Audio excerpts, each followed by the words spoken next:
जंगल में रहने वाली गोरी कव्वी सबसे अलग मजाज की थी। वो किसी से भी बनाकर न रखती। वो हमेशा दूसरों से लड़ाई करती। वो हमेशा दूसरों की बुराइयां करती थी। गौरी बहन, मेरे बेटे ने उड़ना सीख लिया है। तो मैं क्या करूं? जाकर उड़ाओ अपने बेटे को, मुझे क्यों बता रही हो? मैंने खुशी से आपको बताया और आप हमेशा की तरह लड़ना शुरू हो गई हो। फिर लूसी गोरी के पास आती है। गौरी बहन, मैंने नया घर बनाया है। तो मैं क्या करूं? मुझे क्या लेन देन तुम्हारे नए घर से? जाकर रहो अपने घर में। ऐसे वो कव्वी सभी पक्षियों के साथ उल्टी ही बात करती थी। आहिस्ता आहिस्ता सभी पक्षी उस कव्वी से दूर होते गए और अब कोई भी उससे बात नहीं करता था। रानो चिड़िया उस कव्वी के पड़ोस में रहती थी। गोरी कव्वी उससे भी बहुत जलती थी। वो हर समय उसे तंग करने का कोई ना कोई उपाय बनाती रहती। गुड़िया बेटी, आज हम अपने सारे दोस्तों को दावत पर बुलाएंगे। आप जाएं, कबूतर अंकल और मिठू अंकल को बताएं और मैं बुलबुल को बता आती हूँ। मम्मा, अभी अभी हरियाली आंटी नदी की तरफ गई है, मैं उन्हें बता आती हूँ। ऐसे वो माँ बेटी अपने घर से निकलती हैं। हरियाली आंटी, आज शाम आपकी दावत है हमारे घर, आप जरूर आना। कबूतर अंकल, मम्मा ने भेजा है मुझे, आज शाम का दाना आप हमारे घर आकर खाना। फिर तो बहुत मजा आने वाला है आज शाम। ऐसे गुड़िया सबको बता देती है। गौरी बहन, आज शाम आप भी जरूर आना, मैंने सब पक्षियों को दावत पर बुलाया है आज शाम। मैं काली गोरी हूँ, मैं दूसरे पक्षियों के साथ बैठकर भोजन नहीं खा सकती और वो गंदी आँखों वाला कबूतर तो मुझे बहुत बुरा लगता है, मैं नहीं आऊंगी। चिड़िया वहाँ से चली जाती है। चिड़िया, मैं तुम्हारी बेइज्जती करवा दूंगी दूसरे पक्षियों के सामने, शर्मिंदा करूंगी तुम्हें। ऐसे सोचकर गोरी कव्वी जल्दी से चिड़िया के घर जाती है और चिड़िया के भोजन में कंकरियां मिला देती है। अब जो भी पक्षी दाना खाएगा उसकी टूटेगी चोंच। शाम भी हो जाती है, पक्षी आ जाते हैं। चिड़िया, तुम्हारी पड़ोसन गौरी कव्वी नहीं आएगी क्या? हरियाली बहन, मैं गई थी उसे आमंत्रण देने, मगर वो उल्टी सीधी बातें करने लगी। फिर सबसे पहले मिठू तोता दाना खाने लगता है। मेरी चोंच में कंकरी लगी है, दाने में कंकरियां हैं। चिड़िया, ये तो बहुत बेकार का दाना है, इससे तो अच्छा था आप हमारी दावत ना ही करती। बुलबुल भी गुस्से में थी। ऐसा मजाक आप भी हमारे साथ कर सकती हो, मैंने ऐसा नहीं सोचा था। गुड़िया बेटी, क्या ये शरारत आपकी है? मम्मा, मैं ऐसा कैसे कर सकती हूँ? मैं अपनी मम्मा को अपने दोस्तों के सामने कैसे शर्मिंदा कर सकती हूँ? सब चले जाते हैं, सब दाना खाए बिना ही चले जाते हैं। जिन्हें जाता हुआ देखकर गोरी कव्वी बहुत खुश हो रही थी। रुके, आप सब मेरी बात सुने। मगर कोई नहीं रुकता। चिड़िया घर के बाहर बैठी सबको बुला रही थी, जिसे देखकर गौरी हंसते हुए कहती है, दाने में कंकरियां डालकर दावत करती हो अपने दोस्तों की, ऐसा दाना कौन खाएगा? गौरी, ये शरारत तुमने ही की है, मगर याद रखना आज के बाद मैं भी आपसे बात नहीं करूंगी। ऐसे ही दिन गुजरते गए और फिर एक दिन मिठू तोता पेड़ पर बैठा हुआ अपना अमरूद खा रहा था कि वहाँ गोरी कव्वी आ जाती है। ओए मोटी चोंच वाले मिठू, ये अमरूद मुझे दो। शक्ल देखी है अपनी, चल भाग यहाँ से काली कलोटी। गोरी मिठू से वो अमरूद छीनकर भाग जाती है। मिठू भी पीछे उड़ता है। गोरी आगे आगे और मिठू पीछे पीछे, मगर गोरी कहाँ पकड़ में आने वाली थी, वो तो भाग जाती है। गंदी बुरी कव्वी मेरा अमरूद ले गई, मैं भी छोड़ूंगा नहीं इसे। जंगल के करीब ही किसान का खेत था। वहाँ कव्वे हर रोज किसान की मकई खा लेते थे। किसान बहुत परेशान था। एक दिन उसकी पत्नी किसान से कहती है, किसी तरह आप एक कौवा पकड़कर अगर उसे खेत में बांध लो तो उसे देखकर कोई भी कौवा हमारी फसल नहीं खाएगा। तो फिर मैं आज ही कोई कौवा पकड़ता हूँ। किसान अपना जाल उठाकर चलता है। जाल देखकर सभी कौवे दूर भाग जाते हैं। चलते चलते किसान जंगल में पहुंच जाता है। वो एक जगह दाना डालकर जाल लगा देता है और थोड़ी दूर छुपकर बैठ जाता है। उड़ती हुई गोरी कव्वी जब वहाँ से गुजरती है तो इतना सारा दाना देखकर वहाँ आती है।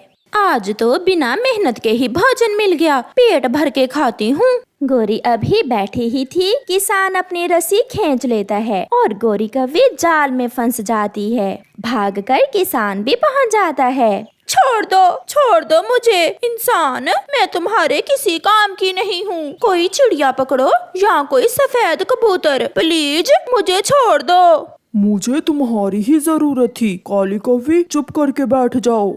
किसान जाल लेकर वापस जाता है। गोरी की पड़ोसन रानो चिड़िया गोरी को जाल में फंसा हुआ देख लेती है। ये तो गोरी कौवी है, ये जाल में कैसे फंस गई होगी? मम्मा, हमें इसकी मदद करना होगी।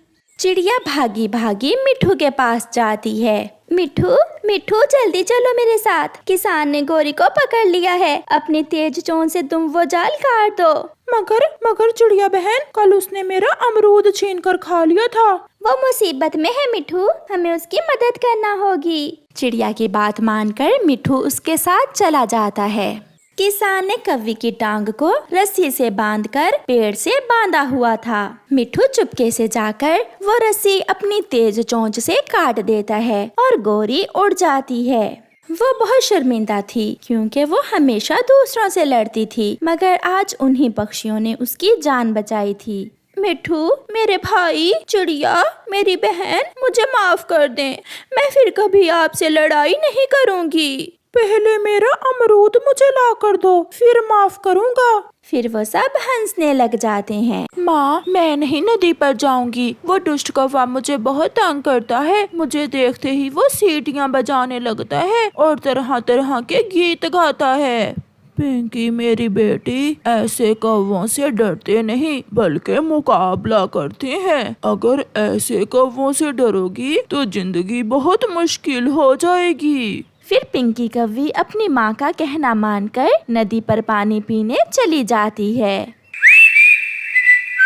बहुत देर से आई हो आज। मैं सुबह से तुम्हारा इंतजार कर रहा हूँ यहाँ बैठा हुआ। मैं काला कौवा, मैं सुंदर कौवा हूँ, मैं सुंदर काला कौवा हूँ। बुढ़े कौवे, तुम्हारे घर में माएँ बहनें नहीं हैं? जाओ जाकर उन्हें तंग करो। हैं, माएँ बहनें हैं, मगर वो तुम्हारी तरह सुंदर नहीं है। बेशरम बेगैरत बुढ़ा। ऐसे कहते हुए वो कौवी वहाँ से चली जाती है। शर्मा गई सुंदर कौवी। ऐसे कहते हुए कालू कौवा भी अपने घर चला जाता है।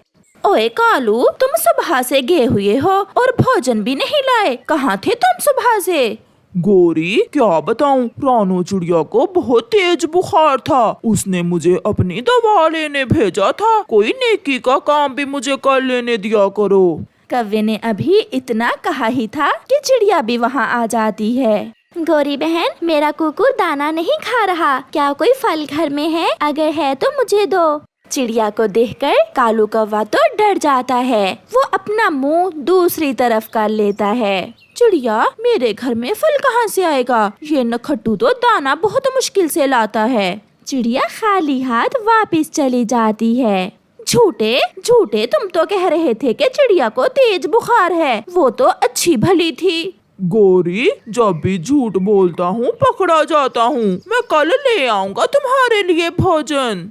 दूसरे दिन कालू कौवा मुंह अंधेरे ही उठ जाता है। गोरी, कहाँ है मेरी ऐनक? कहाँ है? तुम हर रोज तैयार होकर कहाँ जाते हो?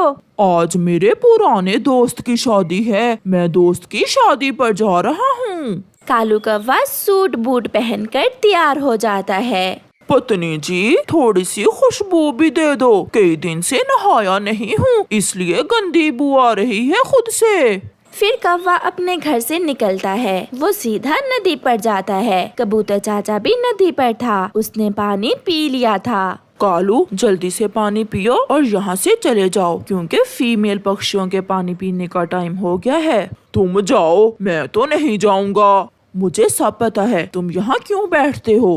कबूतर वहाँ से चला जाता है। बुलबुल, आ मेरे साथ चले, मुझे बहुत डर लगता है। वो कौवा बहुत बुरा है। हाँ, मैं भी नदी की तरफ ही जा रही हूँ, चलो एक साथ चलते हैं। फिर बुलबुल और पिंकी नदी की तरफ जाती हैं। तुम्हारी तरह तुम्हारी सहेली भी बहुत सुंदर है। मोटी मोटी आंखें, लाल लाल पंख।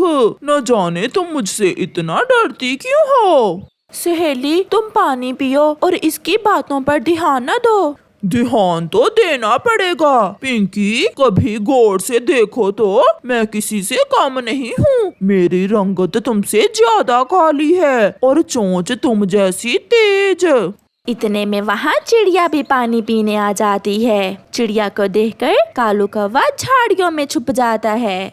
आंटी चिड़िया, वो कौवा हमें बहुत तंग करता है। हर रोज मुझे देखकर गीत गाता है। उसकी जवान पत्नी घर में है और डोरियां डाल रहा है दूसरी कौवियों पर। आप मेरे साथ चलें और इसकी पत्नी को बताओ, वो सीधा करेगी इसे। फिर पिंकी कौवी चिड़िया के साथ गोरी कौवी की तरफ जाती है। आंटी, आपका पति हर समय मुझे तंग करता है। मैं जब भी नदी पर पानी पीने आती हूँ, वो मुझे देखकर गीत गाने लगता है और सीटियाँ भी बजाता है। तो फिर ये कालू का बच्चा इसीलिए रोज तैयार होकर नदी पर जाता है। आप जाओ बेटी, देखना मैं उसे कैसे सीधा करती हूँ। शाम को जब कालू कौवा घर आता है तो गोरी उसे कोई बात नहीं करती। कल मैं अपनी माँ के पास जा रही हूँ, 2 दिन में वही रहूंगी। हाँ, मिलाओ, तुम अपनी माँ से मिलाओ। 2 क्या 4 दिन रह लेना तुम अपनी माँ के पास। तुम्हें तो मैं कल बताऊंगी, बुड्ढे आशिक। फिर दूसरे दिन गोरी कौवी घर से निकलती है। वो नदी पर जाकर बैठ जाती है। आज तो गोरी भी नहीं है। आज बहुत मजा आएगा पिंकी को छेड़ने में। जल्दी से नदी पर जाता हूँ। कहाँ गया मेरा कैप? कालू अपना कैप पहनकर नदी की तरफ चला जाता है। बुलबुल बुलबुल सहेली, चलो, आज बहुत मजा आने वाला है। आज उस बुड्ढे को सीधा करने उसकी पत्नी आएगी नदी पर। आज वो बुड्ढा पिटेगा, जरूर पिटेगा अपनी पत्नी से। फिर पिंकी और बुलबुल नदी की तरफ जाती हैं। पिंकी जाकर थोड़ी दूर बैठ जाती है। मेरे साथ चलो, आज घर में कोई भी नहीं है। मैं तुम्हें देसी घी की चूरी खिलाऊंगा। क्यों, तुम्हारी पत्नी कहाँ है आज? वो बुढ़ी कौवी कहो, मेरी पत्नी नहीं, वो अपनी माँ के पास गई हुई है आज। ऐसा कहते हुए कालू कौवा फिर से गाना गाना शुरू कर देता है। मैं कौवा हूँ, मैं कालू कौवा हूँ, लो लो लो लो लो लो लो लो लो लो। पीछे से गोरी कौवी भी झाड़ू उठाए झाड़ी के पीछे से निकल आती है। अगर तू कालू कौवा है तो मैं भी गोरी कौवी हूँ। बुड्ढे, शर्म नहीं आती तुम्हें? मैं तो मजाक कर रहा था गोरी। मगर गोरी झाड़ू से कालू की खूब पिटाई करती है। सब पक्षी वहाँ जमा हो जाते हैं। गोरी, मुझे माफ कर दो। मैं फिर कभी नदी पर नहीं आऊंगा। मुझे माफ कर दो। कालू को पिटता हुआ देखकर सब हंस रहे थे। आज तो दिल खुश हो गया इस बुड्ढे को पिटता हुआ देखकर। बहुत मुश्किल से कालू भागकर अपनी जान बचाता है।